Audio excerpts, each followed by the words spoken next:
Finally আমার ই সিমটা নিয়ে নিলাম। ই সিমটি নিতে চলে আসলাম ময়মনসিংহের গ্রামীণ ফোন সেন্টারে।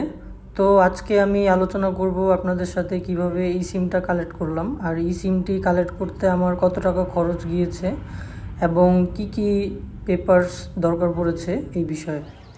আসসালামু আলাইকুম এভরিওয়ান, সকলে কেমন আছেন? I hope you all are fine and thank you so much everyone for all of your support and love. যারা এখনও আমার ইউটিউব চ্যানেল সাবস্ক্রাইব করেন নাই এবং ফেসবুক পেজ ফলো করেন নাই, অবশ্যই করে ফেলবেন। আর যারা করেছেন সবাইকে ধন্যবাদ। সবাই লাইক শেয়ার করে পাশে থাকবেন। তো আমার ফোনে কয়েকদিন ধরে একটা সিম ইউজ করতেছিলাম।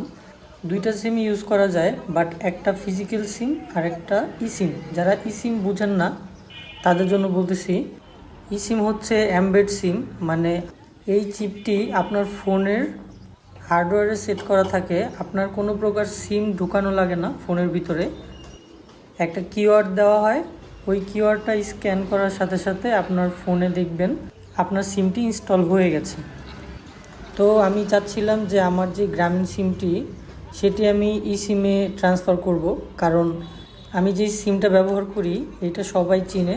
নতুন করে সিম নিতে গেলে আমার বিভিন্ন প্রবলেম ফেস করতে হবে। আপনারাও চাইলে আপনার সিমটি রিপ্লেস করে ই সিমে রূপান্তর করতে পারবেন, অথবা আপনি নতুন সিমও নিতে পারবেন।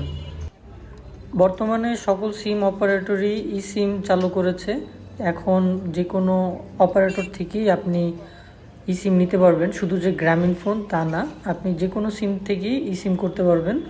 তবে অবশ্যই আগে আপনি কাস্টমার কেয়ারে যোগাযোগ করে নেবেন। তো ময়মনসিংহের এই রাস্তাটা প্রচুর পরিমাণে জ্যাম থাকে অলওয়েজ। দুর্গাবাড়ি মোড় বলা হয় মেবি এই রাস্তাটাকে। দেখুন আপনারা কি পরিমাণ জ্যাম, কিন্তু কিছু করার নাই। দুর্গাবাড়ি মোড়ের পাশেই হচ্ছে গ্রামীণ ফোনের কাস্টমার কেয়ার। এই যে বাম পাশের যে রাস্তাটা দেখতেছেন, এই রাস্তা দিয়ে একটু সামনে গেলেই দেখতে পারবেন ডান পাশে গ্রামীণ ফোনের কাস্টমার সার্ভিস। তারপর আমি কাস্টমার সেন্টারে ঢুকে যাই। যাওয়ার পর তারপর আমি তাদেরকে জানাই যে আমি ই সিম করব।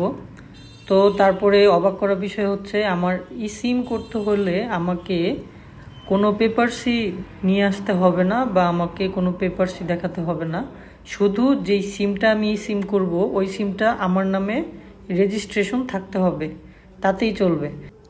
কারণ যখন আমি ই সিমে রূপান্তর করব তখন আমার ফিঙ্গার নিবে, ওই ফিঙ্গারে ম্যাচ করলেই হয়ে যাবে। এখন আমি কাস্টমার সার্ভিসে ঢোকার সাথে সাথেই দেখতেছি অনেক লোকজন ভিতরে। একটা জিনিস খুবই ভালো, সেটা হচ্ছে সিরিয়াল মেনটেন করছে সবাই। এই যে দেখছেন আমার হাতের টিকিট, আমি 61 নাম্বার সিরিয়ালে ছিলাম। এখন আপনাদেরকে বলি ই সিম করতে কত টাকা খরচ হয়। ই সিম করতে 200 টাকা খরচ যায়। অলরেডি আমি এখানে আসার আগে কাস্টমার সার্ভিসে কল দিয়েছিলাম, তাদের সাথে কথা বলেছিলাম আমার ই সিম করতে হলে কত টাকা খরচ যেতে পারে। তারা বলেছিল যে 200 টাকা খরচ যাবে। তো এখানে এসে সেম তারা 200 টাকায় চেয়েছে। এই ছিল আজকের ভিডিও। অবশ্যই লাইক কমেন্ট শেয়ার করতে ভুলবেন না। Thank you so much. আল্লাহ হাফেজ।